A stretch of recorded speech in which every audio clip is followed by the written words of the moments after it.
Começando mais um Papo de Poltrona. Meu nome é Raul Andrés e estou aqui novamente com os meus amigos Felipe Chaves. E aí, Felipe, tudo bem? E aí, Raul, e aí, Dai, e aí, galera que tá escutando a gente, como vocês estão? Espero que estejam bem. E aí, Daiane Esteves, de novo, tudo bem com você? Olá, pessoal, tudo bem?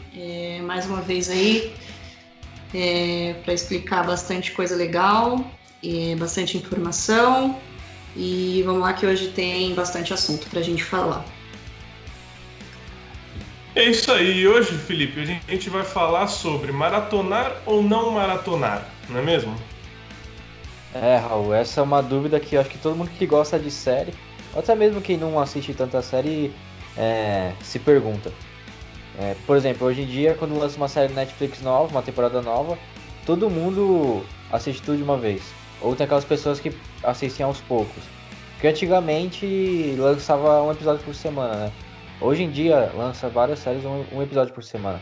Só que com essa febre que teve os streamings de uns 7, 8 anos pra cá, começaram a lançar tudo de uma vez.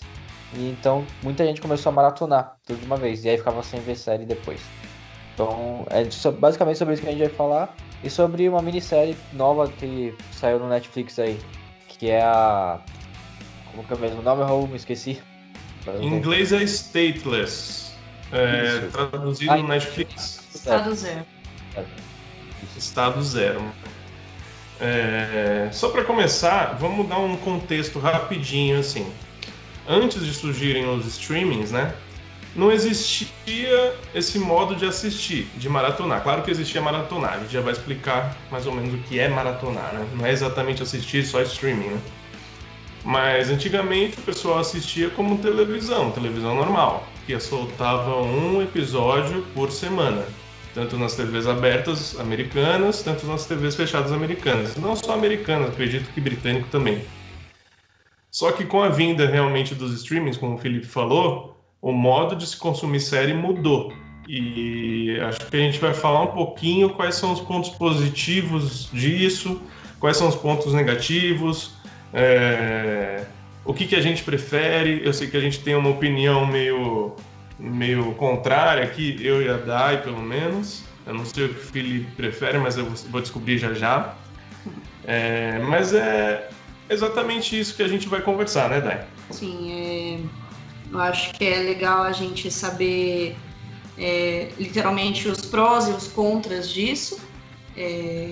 Eu acho que a gente não é tão divergente assim. É que eu acho que, na verdade, a galera que é mais ansiosa, né, o pessoal é muito... Desde que surgiu, né, os streamings, a galera ficou mais ansiosa, vamos dizer assim. Porque antigamente você assistia um episódio e quando terminava o episódio você loucamente quer saber o que vai dar naquilo, né? Exatamente. E com o streaming agora você não tem disso. O pessoal vai assistindo enquanto aguentar noite adentro.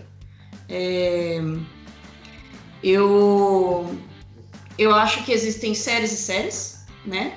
Que podem ser feitas nesse formato ou que não. É difícil se controlar. Esse é um dos problemas, porque quando a gente assiste uma série que já sai toda a temporada disponível, você quer assistir, você vai vendo isso, você vai vendo a série sem parar, tipo, você não consegue dar um fim naquilo. Qual é o limite? Como você sabe até onde você vai ver aquele episódio? Você não vai parar um episódio na metade, você vai terminar um episódio e aí sempre vai ter uma puxadinha pro próximo episódio. E como que segura isso? Como que segura essa ansiedade? Por mais que eu ache que algumas séries são boas para sair semanalmente, pela energia inteira que aquilo cria, mas como que a gente controla essa ansiedade para ver o próximo episódio, entendeu? Exatamente. E existe uma expressão americana chamada binge watching, que é você colocar uma roupa confortável, você se joga na cama, no sofá, pega umas coisas legais para comer, umas guloseimas e assiste de uma vez toda a temporada ou mais de uma série. E isso ficou muito forte, esse binge-watching, com a chegada dos streams, principalmente a Netflix, né? Porque a Netflix foi criada exatamente para isso, para estimular esse novo hábito nas pessoas. Ao lançarem, se não me engano, a primeira série do Netflix que fez isso foi House of Cards, e logo após foi Orange is the New Black. E a gente viu a febre que foi, né?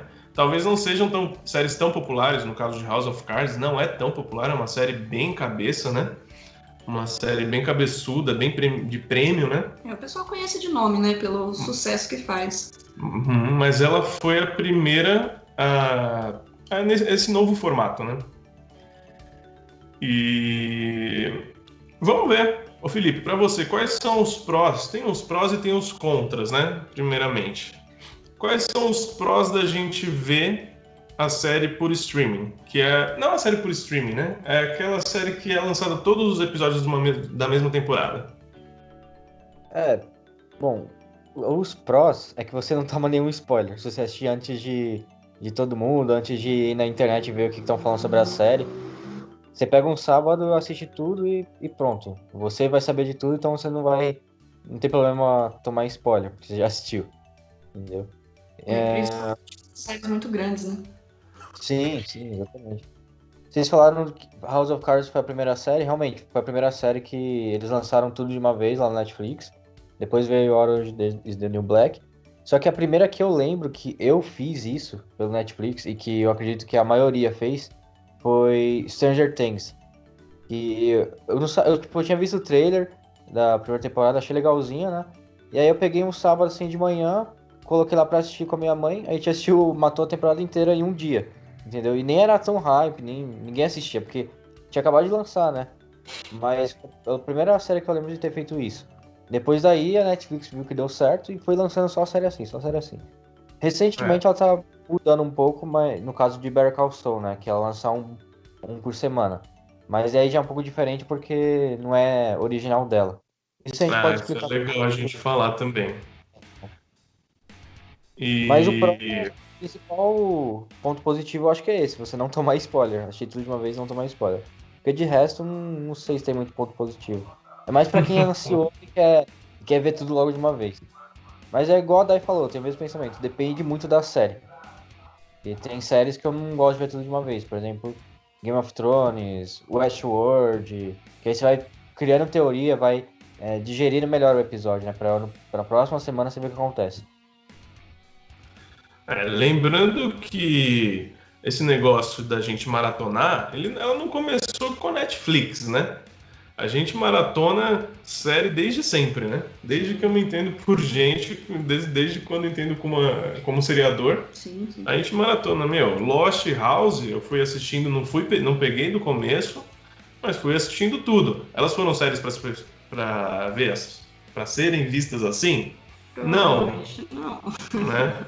E esse é um outro problema. Existem as séries que são feitas para você maratonar e existem as séries que são feitas para você não fazer isso, né? House, por exemplo, é uma série que, como a gente já falou, ela é uma procedural. Procedurais não são para você maratonar. Não tem no final do episódio não tem aquele cliffhanger que deixa para o próximo episódio. Normalmente as séries maratonáveis têm sempre um cliffhanger. Vocês percebem isso? Sim, claro. Mas, inclusive, até antes mesmo de ter toda a questão da internet, da gente conseguir ter o acesso a assistir coisas em massa, alguns canais já até fazem isso, né? Já faziam isso em determinada data, por exemplo. A Warner em tal data fazia... Maratona Friends. Maratona Friends, entendeu? Sempre existiu a palavra maratona, né? Sempre existiu essa palavra, sempre existiu esse termo. E, é claro, depois de um certo tempo que a série foi disponibilizada, né? Depois de um certo tempo que ela foi lançada, na verdade. Mas que aí acabava dando a oportunidade das pessoas que não conseguiram acompanhar, também assistir aí de uma vez, mas não é uma coisa nova, não é uma coisa de agora. É que realmente os streamings vieram literalmente para isso, né? Para você consumir muito mais a perder de vista, assim. Quantas horas, por exemplo, você consegue estipular um número de horas que você maratona uma série? Não, a gente pega um final de semana e assiste tudo que pode até não aguentar mais. Quantas pessoas hoje em dia, tipo, deixam de dormir para continuar assistindo a série, né? Simplesmente para terminar e saber qual é o fim daquela temporada. E ainda mais na Netflix, que tem os episódios mais reduzidos, né? No máximo até 10, 12 episódios. Então a galera vai destrinchar tudo isso mesmo. Mas algumas séries também que a própria Netflix disponibiliza, aí eu já acho, por exemplo, The Good Place pra mim foi uma que saía semanalmente, né? Eu gostava bastante, eu gostei bastante de The Good Place, mas eu senti uma necessidade de maratonar ela. Porque é uma série curtinha, é uma série leve, né? A gente assistia a qualquer momento, assim, porque é gostoso, é uma série gostosa de assistir e era muito curta. Então você assistia um episódio e aí você fica... Era o quê? 30 minutos, nem isso? No máximo 30. No máximo 30 minutos. Aí você assiste um episódio e você fica, e aí? Esse é um ponto legal que você comentou, porque vamos explicar primeiro como que funciona na Netflix. Existem as séries originais Netflix, que são produzidas pela própria Netflix. Exemplos, Dark, Stranger Things, que mais? Outros exemplos aí. House of Cards, como eu falei, Orange is the New Black, todas elas são feitas pela própria Netflix. A produtora é a Netflix. Sim. Só que aí a Netflix também encomenda outras séries de outros canais americanos, ou também de outros lugares do mundo, né? Como, por exemplo, Better Call Saul e The Good Place são dois ótimos exemplos. O Better Call Saul é de uma emissora chamada AMC, americana, e The Good Place, se eu não me engano, é da NBC, um canal aberto americano, que a Netflix comprou os direitos da série para reproduzir no streaming. Então, o que acontece? A série passa em um determinado dia lá, se eu não me engano, Better Call Saul passa no domingo e na segunda-feira chega no Netflix. Tem um diazinho de atraso, um diazinho de delay. Mas isso é a estratégia que a Netflix adota para ter outras séries de cunho, de nome mundial e relevante. E como você falou, Better Call Saul, ok. É uma série mais densa, você assiste 50 minutos, 1 hora de episódio, e aí você fica com aquilo na mente e discutindo aquilo por uma semana. Agora, The Good Place é uma série de comédia.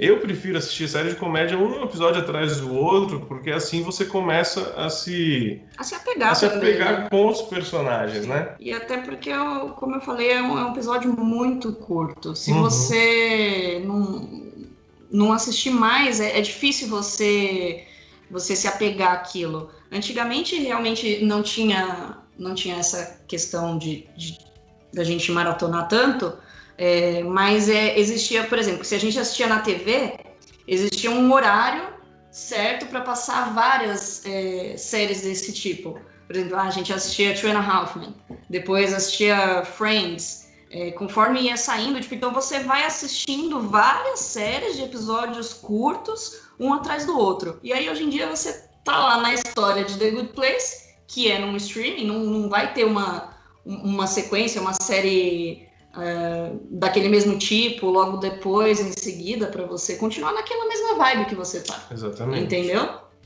E aí... que hoje em dia a gente faz a nossa própria grade de série, né?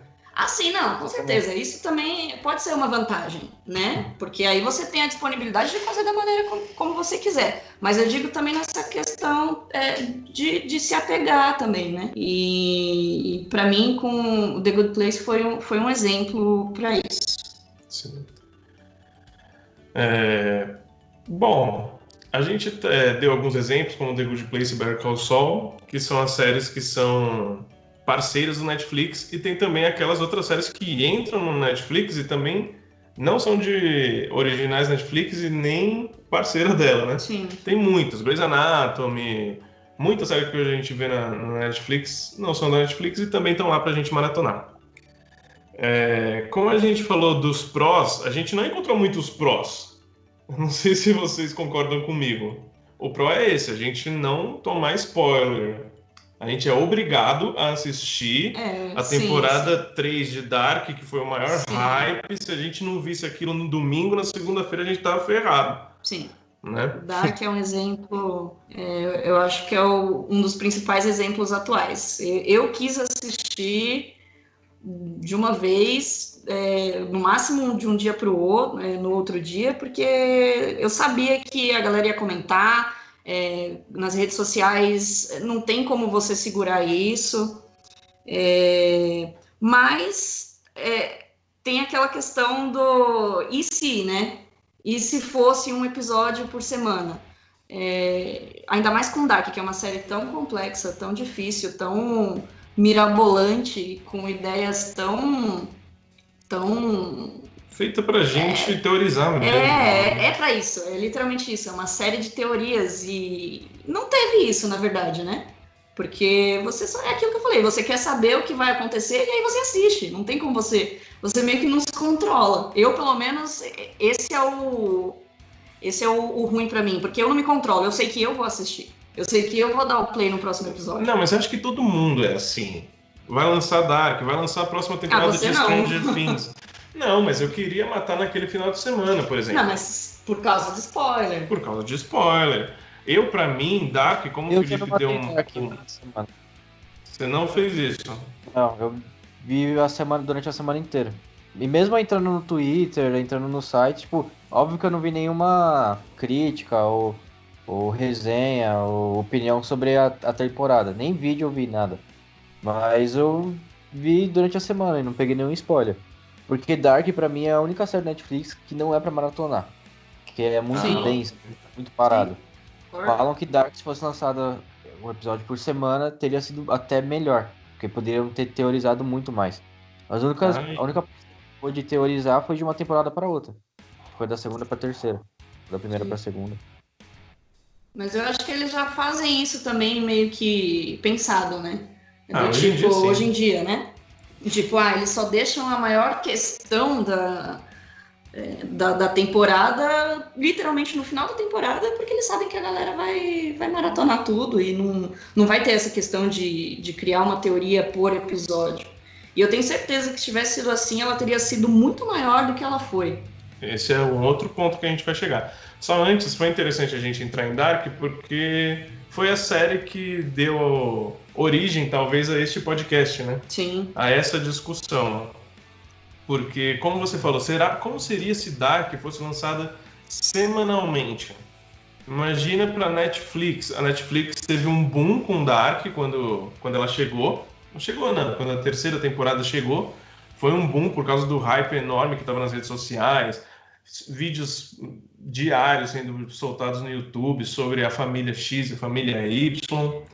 E aí chegou, sábado e domingo, hype lá no alto, bombando Netflix. Passou uma semana, só que aí, e hoje? Hoje talvez ninguém fale tanto assim de Dark. Não.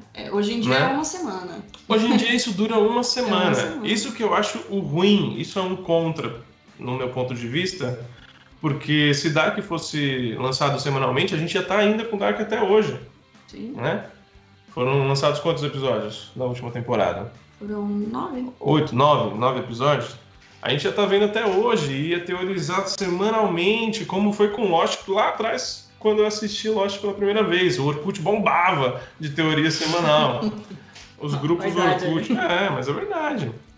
E eu faço essa comparação porque Lost foi a primeira série que ocorreu esse movimento, né? Sim, é o melhor exemplo. E eu acho que a Netflix perde. É que falar que a Netflix perde é complicado, né? Porque a Netflix ganha absurdos com a produção de Dark e outras séries enormes que eles têm. Mas eu acho que perde um pouco disso, desse engajamento semanal. Sim, então, mas ela lança uma série por semana. Pelo menos toda sexta tem novidade lá na Netflix. Tipo, nessa sexta agora, que a gente tá gravando no domingo. Na sexta-feira agora lançou... Não vi nenhuma série que lançou, mas lançou A Barraca do Beijo 2. Que foi um filme teen que fez bastante sucesso o primeiro. E aí todo mundo assistiu agora o segundo, os adolescentes. Jovem, também adulto, se você curte, não tem problema nenhum. Eu não cheguei a ver. A Dai tá puta com umas coisas que a gente anda vendo nas redes sociais sobre esse filme aí. Ela tá puta. Que a crítica não foi lá tão boa, né? Aí, É que assim, é engraçado. Semana outra semana outra série, depois outro filme. Entendeu? Eles estão sempre lotando de conteúdo. Sim. Pra Netflix talvez isso não seja um problema, né? Mas e você? É um criador, um showrunner de uma série. Você não quer que a sua série esteja na boca do povo por mais tempo? Eu acho que eu ia querer isso. A realidade, na minha opinião, é o dinheiro. Não adianta, gente. É o que move isso, porque a Netflix, ela é claro que ela não visa qualidade, vamos dizer assim. Não é a prioridade para a Netflix. Ela criou conteúdos de muita qualidade. A gente tem inúmeros exemplos, mas a Netflix quer audiência, a Netflix quer números. E é por isso que eu fiquei tão brava com essa questão a Barraca do Beijo, né? Que a gente viu hoje você falou que estreou na quinta, na sexta? E hoje já tava assim. Eu que não acompanho muito esse tipo a gente, né, que não acompanha muito conteúdo teen, vamos dizer assim. Pouco. Felipe ainda um pouquinho mais. Mas todas as páginas estão falando sobre isso, entendeu? E só que assim, a crítica desse filme é péssima. E não precisa não é querendo menosprezar, né? Até porque é um filme que tem um público, certo? Sim. Só que foi feito já o contrato para o terceiro filme. Já foi divulgado que vai ter o terceiro filme. E assim, o filme é ruim, é muito ruim. Só que a galera ama. A gente vê nos comentários na internet e tá bombando. E a galera, nossa, mas eu amo. Nossa, que filme perfeito, que não sei o quê. E isso acontece com séries também. A gente sabe que isso acontece com séries. Então, a Netflix visa dinheiro, não adianta.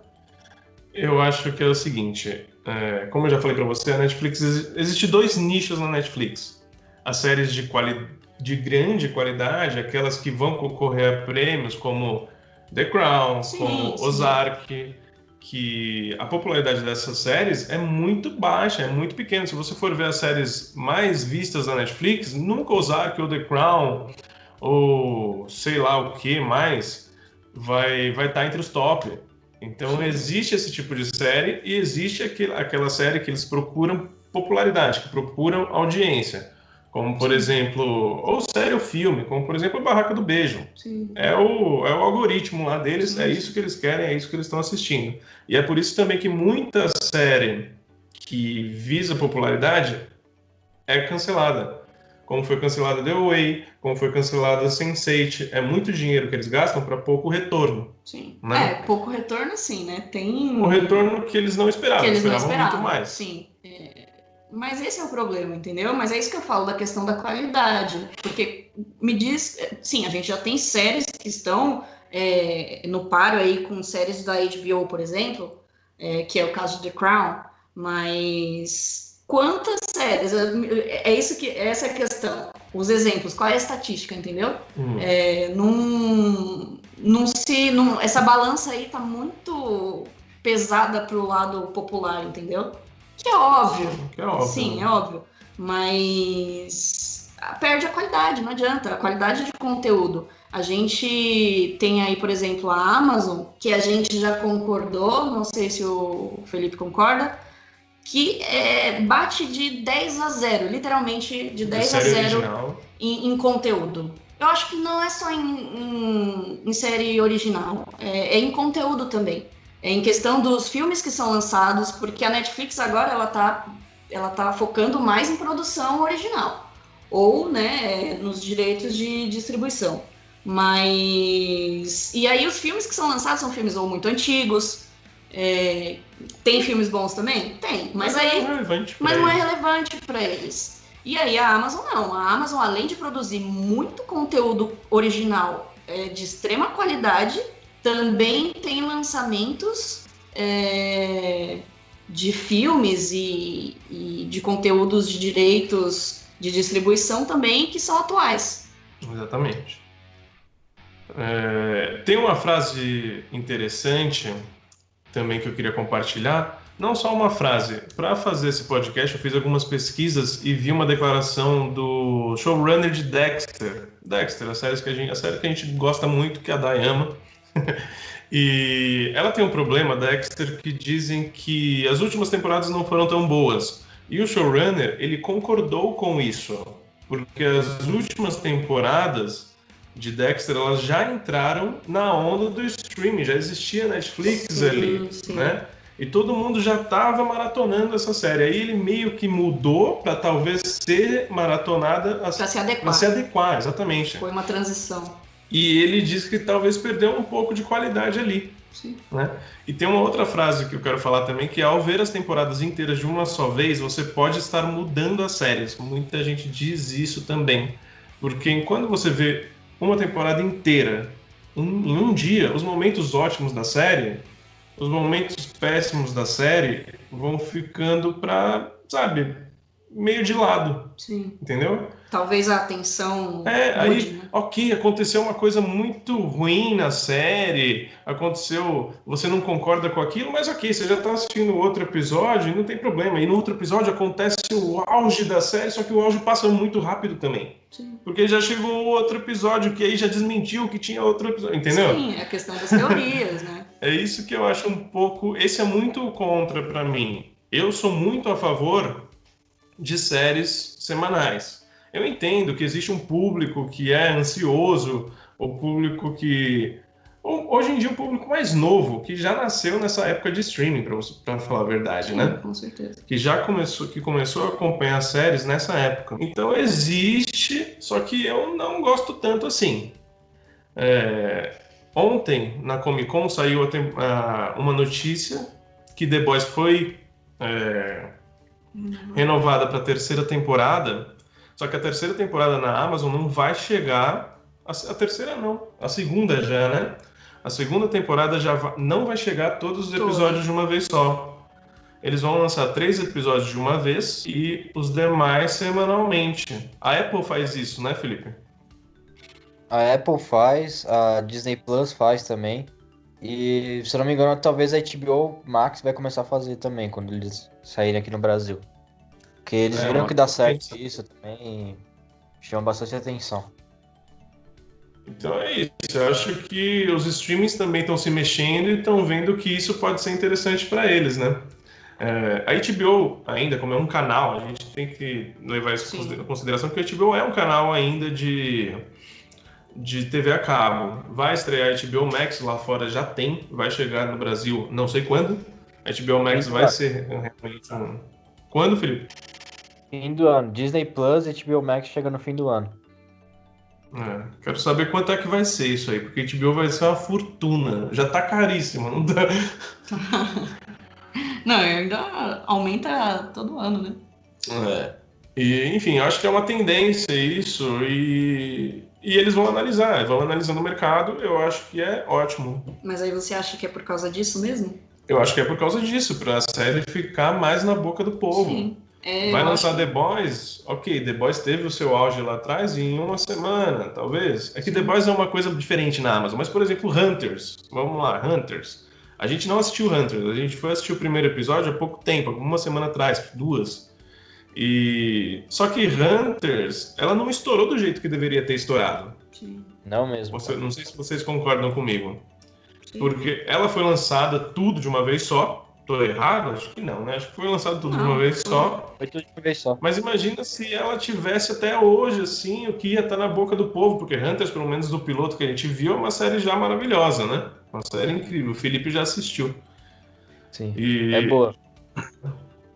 Imagina, eu acho que se isso for acontecer com uma segunda temporada de Hunters, eu acho que vai ser maravilhoso pra série e pro canal. E tem a questão do conteúdo também, né, da série, do tema da série. Uhum. Né?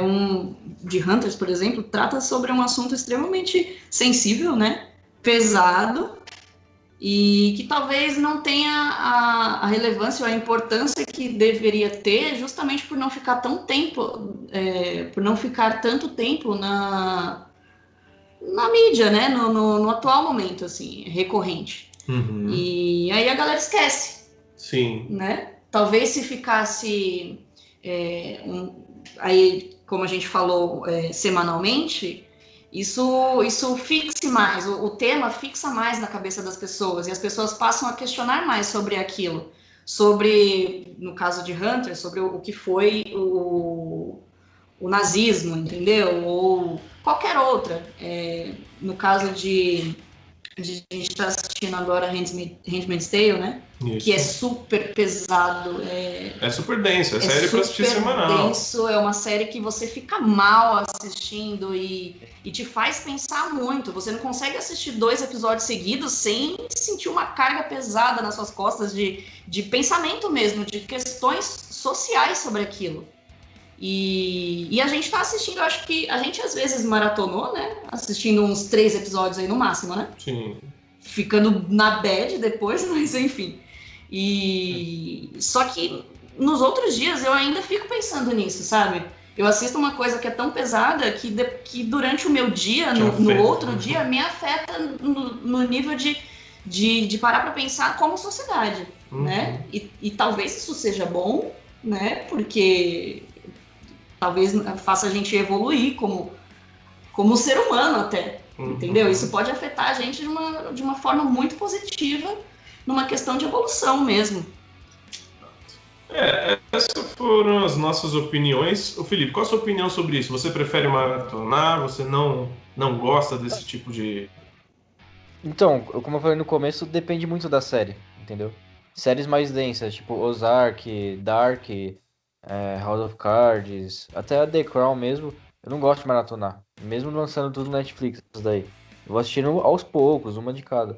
Mas já séries de comédia ou séries um pouco mais teen, que tem tipo 10, 12 episódios na temporada de meia hora, eu assisto tudo num dia. Stranger Things eu tenho que assistir tudo num dia, porque é aquilo, é maior hype. E também Stranger Things eu sei que na segunda-feira, no domingo mesmo até, e vai estar tudo no Twitter, na internet, o pessoal falando, dando spoiler pra caramba. Então é o jeito. Eu penso assim, né?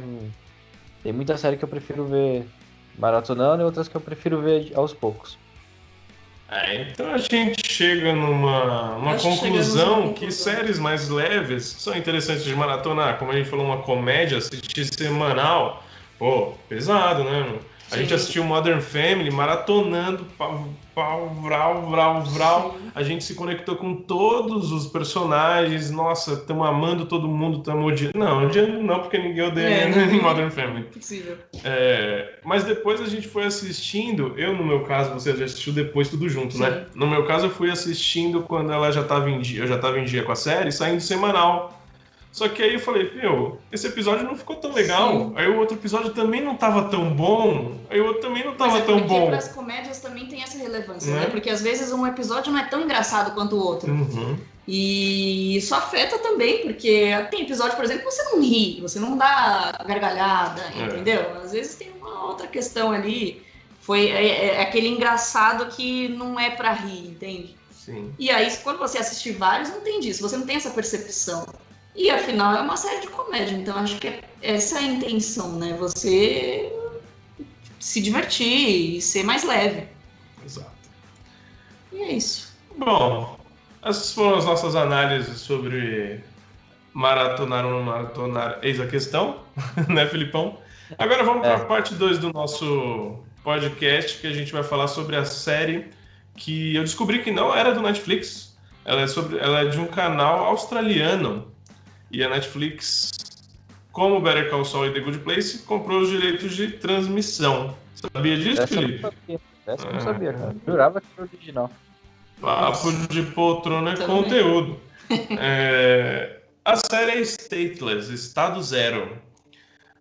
Alguém quer dar uma sinopse rápida aí sobre o que é a série? Porque é uma série ainda confusa. Eu e a Dai, a gente assistiu o piloto. Sei que o Felipe já matou, né? Mas aqui a gente vai tentar focar só no piloto. Vamos pra falar dar um só pouco do spoiler. piloto, mas eu acho que o Fê é o melhor para dar essa sinopse. Então, é uma minissérie de 6 episódios, tem 50 minutos a 1 hora cada episódio. E fala sobre o sistema de imigração lá da Austrália. Que, tipo, a gente aqui no Brasil pensa que as pessoas só querem ir lá para os Estados Unidos. A gente fica vendo Isso. os mexicanos atravessando o rio ou lá pelo deserto, se arriscando para ir para os Estados Unidos. Mas lá na Austrália também tem isso. Apesar de a Austrália não fazer fronteira com ninguém, o pessoal sai lá acho que é da África ou então do Oriente Médio, né, a maioria do pessoal, para ir para lá. Eles vão de barco, a maioria das pessoas morrem, chegam lá como refugiados e aí tem meio que um campo lá, não um campo de concentração, né? Tipo uma prisão no deserto, que eles ficam lá até eles conseguirem passar por uma entrevista para ver se a Austrália aprova eles morar lá como refugiado ou não, entendeu? Só que a história se passa, acho que é 10 anos atrás, né? É em 2003, por aí, 2006. É uns 15 anos atrás, pelo menos. É que é baseado em fatos reais, porque ficou bem famoso. Tipo, o que eu vou falar agora pode ser considerado spoiler, mas eu não vou falar que é spoiler porque é um caso verídico, né? Eu não sei se eu quero ouvir o seu spoiler. Não, Porque assim, eu não sei se é um spoiler que vai afetar. Pode falar. quem viu o trailer vai entender. Tem a protagonista, que eu esqueci o nome dela, vocês lembram? Ela é Yvonne Strahovski. Pra quem não Isso, conhece, é a Serena Joy de The Handmaid's Tale. Ela fez Chuck, fez 24 Horas, fez Dexter. Bem presente aí na vida do seriador. Isso, então. Ela faz o papel de uma australiana que ela, de algum jeito, que vai explicar durante a minissérie, que eu não vou falar, ela acaba indo parar nesse campo, nessa prisão, mesmo ela sendo Isso. australiana, entendeu? Isso. E aí acontece mó problemão lá, e aí depois de tudo que acontece, que aí a Austrália vai começar a repensar todo o sistema. E, tipo, a minissérie é muito boa, vale muito a pena assistir. 6 episódios, se assistir um por dia já tá ótimo. Quando Não que ela precisa- estreou? Você Quando que lembra? estreou? É. Faz umas 3 semanas, 3 ou 4 semanas. Ah, Um tá. tempinho. Porque aí esse é um exemplo, né? Eu, por exemplo, nem fazia ideia que essa série estava disponível. Exatamente. A gente ficou sabendo, eu pelo menos fiquei sabendo por você, né? No outro podcast que a gente decidiu talvez fazer sobre essa série. E que é pelo menos o piloto que a gente assistiu já deu um ban assim na nossa cabeça e que aparentemente vai ser um conteúdo muito legal e não teve divulgação nenhuma. Talvez por causa disso também, porque não é série original mesmo Netflix, mas e a Netflix? Não, mas por exemplo, The Good Place estava lá na página inicial lá a cada episódio. Existem séries escondidas na Netflix. Nossa, e essa, pelo visto, é uma, né? No caso, uma minissérie. Mas, Felipe, eu vou falar rapidinho aqui da nossa impressão do primeiro episódio, para também te refrescar um pouco e você não confundir um pouco os episódios. A série começa com a protagonista. Ela é uma aeromoça, bonita, tal, confiante. Ela vai para casa e na casa dela a mãe dela, o pai dela, a irmã dela, elas começam a tratar de uma forma indiferente. A gente já percebe que dentro de casa todo mundo tem um tratamento diferenciado com ela. Acham que ela teria mais futuro de outra forma, não sendo uma aeromoça, viajando para lá e para cá. Sabe, são pessoas... Eu acho que muito conservadoras. Conservadoras, talvez, né? Aquela coisa da mãe sempre querer arranjar um namorado para ela. Isso. Aí, ok. Ao mesmo tempo, existem outros 2 núcleos na série. Um de uma família, se eu não me engano, afegã, ou de algum lugar do Oriente Médio, que está tentando ir para a Austrália.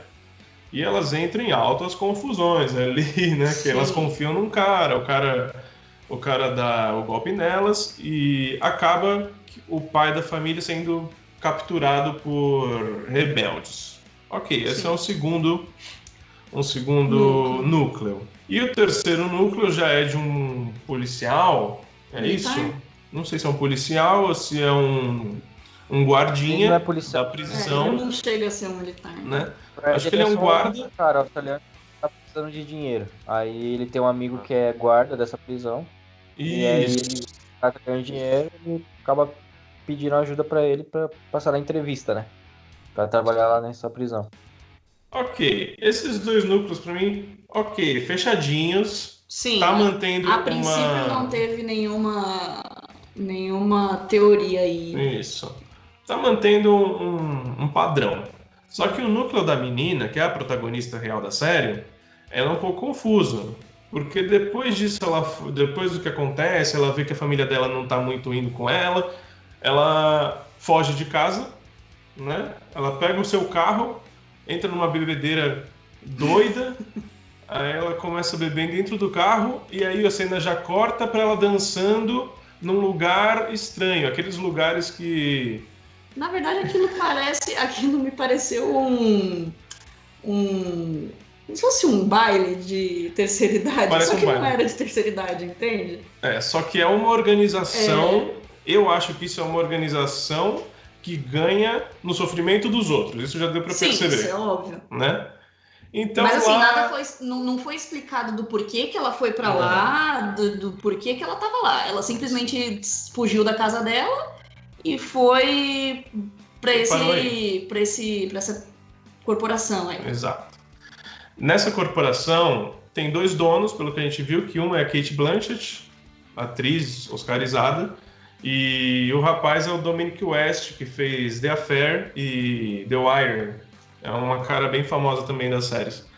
E é isso, lá ela se sente bem, ela dança, ela vira dançarina principal de um evento, só que ao mesmo tempo a gente vê que ela não tá bem, ela tem tem muitos alguns problemas psicológicos. Dá pra perceber que ela tem alguns problemas psicológicos e lá é onde ela encontra a força pra continuar, vamos dizer assim, entendeu? É onde eles dão suporte e apoio. É como se fosse um tratamento psicológico, literalmente, Isso. né?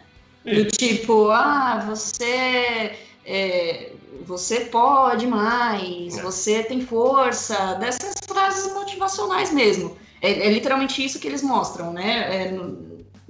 Eles simplesmente falando que ela pode tudo e aí do nada, né, quando ela tá tendo numa das sessões dela lá com o cara, o dono do negócio. O dono do negócio, acontece alguma coisa que ainda não está claro o que aconteceu entre eles. Parece que foi abusada.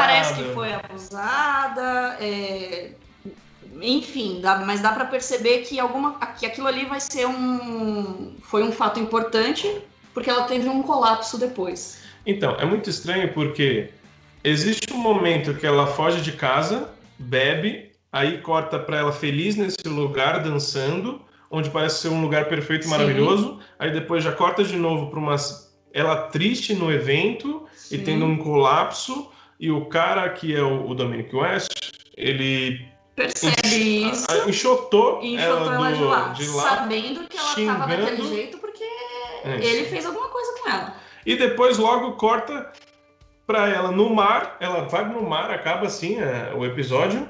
Não acaba assim porque tem outra cena. Sim. Ela vai pro mar e começa a nadar em direção ao oceano, assim, ao meio do oceano. E aí já corta pra cena dela na prisão. E a cena da prisão, ela não fala o nome dela mesmo. Sim. Ela fala um outro nome. Por isso que eu falei pra vocês, não dá pra assistir um episódio só.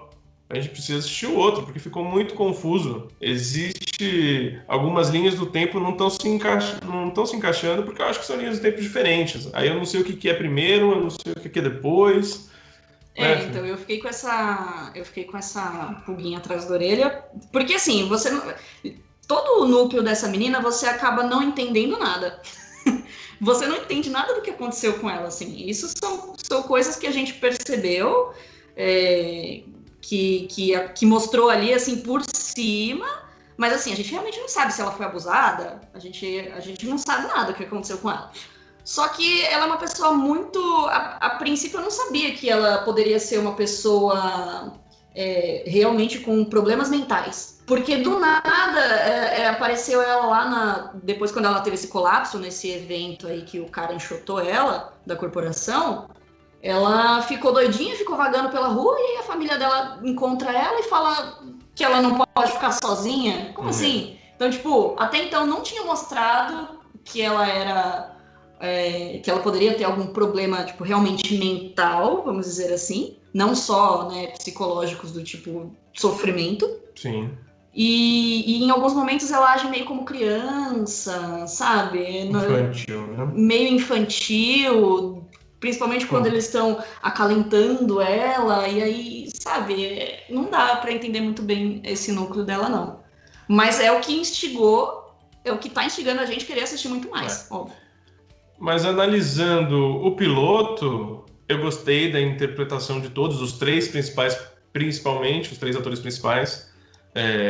Ela é uma atriz que todo o trabalho que a gente tá vendo em Handmaid's Tale fica muito a Serena Joy na cabeça, que é a personagem que ela faz em Handmaid's Tale. E é uma personagem totalmente diferente, né? Sim. Porque a Serena a gente quer que morra e essa aí não, a gente quer que, o que tá acontecendo? Vamos lá. Vamos ajudar essa mulher. Mas ela tá mandando super bem, a Cate Blanchett também super bem. Vê que a personagem da Cate Blanchett vê que também que tem algo errado com ele, com o cara, que é o Dominic West. Eu não sei os nomes dos personagens, então eu vou falar os nomes dos atores mesmo. Ela é a Sophie. Mas no final ela dá outro nome, né? Isso, ela dá outro nome. E questão assim de qualidade é legal também porque dá pra perceber quando a menina tá feliz. A Sophie, né? Sim. A Sophie, ela tá feliz.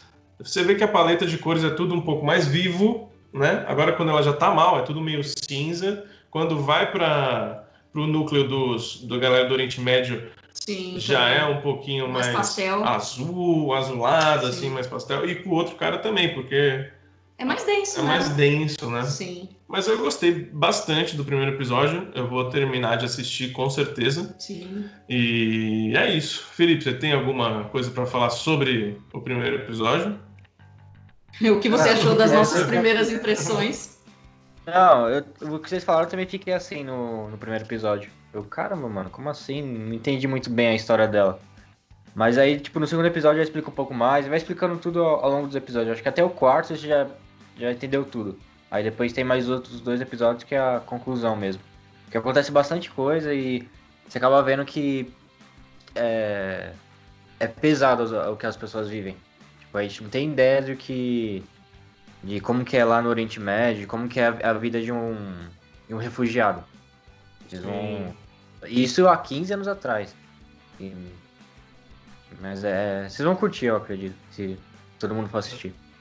Com certeza. E bom, qual é a sua nota, Dai, pro piloto da série? Nossa. E eu vou perguntar depois pro Felipe com a nota de um todo. Então pensa aí, Felipe, já. A gente vai manter de até 0 a 5, vai. 5, né? Eu vou de 4,5. 4,5, gostou pra caramba. Eu gostei de tudo que o episódio criou. Eu acho que é isso que realmente tem que ser um piloto. Exato, gostei também. Eu vou dar 4 só porque eu quero mais respostas, né? Sim, mas foi um ótimo piloto. Eu digo por questão de piloto mesmo. Sim. Que é isso que a gente quer, entendeu? Exato. A gente quer que instigue a gente a assistir já dizendo qual vai ser o tema. E aquela coisa, a gente precisa ver logo o próximo. A gente precisa ver o próximo. Essa seria uma série pra maratonar, né? Então, mas aí a gente assistiu o piloto e já criou aí algumas teorias e já deu aquele ânimo de assistir mais e pensar no que está acontecendo, que nem ele falou. Toda essa questão dos refugiados, o cara lá com a família teve que pedir comida na feira, entendeu? Para alimentar a filha que estava doente em casa com uma... Em casa não, né? Porque eles estavam na rua, literalmente. Então, assim, é uma coisa para você pensar. Então, talvez não seja para maratonar, só que a gente fica instigado lá. E você, Felipe? A minha nota foi 4, né? Mas eu acho que foi uma nota boa. Não vem com uma nota baixa, porque senão vai miar a gente. Aí vem com 2, assim. Não, ele já tinha falado. Só falando nessa questão de maratonar, eu também não maratonei. Eu assisti, assisti o segundo, porque acaba com um cliffhanger, né? O primeiro episódio. Você tem que saber o que aconteceu, como que ela foi para lá. Aí eu acabei assistindo o segundo. Mas aí depois eu dei uma parada e fui assistindo, acho que só 2 dias depois, assisti mais um. Aí depois assisti um por dia e aí foi tranquilo. Não precisa maratonar. Não é que todo episódio acaba com um cliffhanger. Mas de nota eu dou 4. É uma baita minissérie, muito boa. Só uma coisa ou outra que depois dá pra discutir mais pra frente, depois vocês assistirem. Mas eu dou 4. Mas bacana. Então esse foi o nosso podcast de hoje. Esse foi o Papo de Poltrona de hoje. Eu quero agradecer a todo mundo que está nos escutando pela paciência. Quero agradecer Felipe Chaves de novo. Muito obrigado. Valeu, Raul. Valeu, Dai. Valeu aí, galera. Valeu, galera. Foi muito bom. É muito legal poder falar sobre essas séries também que ninguém assiste. Eu acho que a gente está aqui para isso também, para poder mostrar para o pessoal as coisas boas que não tá na moda. Exatamente. E quero que todos entrem no nosso Instagram, @Papo de Poltrona, nosso Twitter também, @Papo de Poltrona. E é isso, pessoal. Esse foi o nosso Papo de Poltrona de hoje. Um abraço. Até a próxima. Até! Valeu.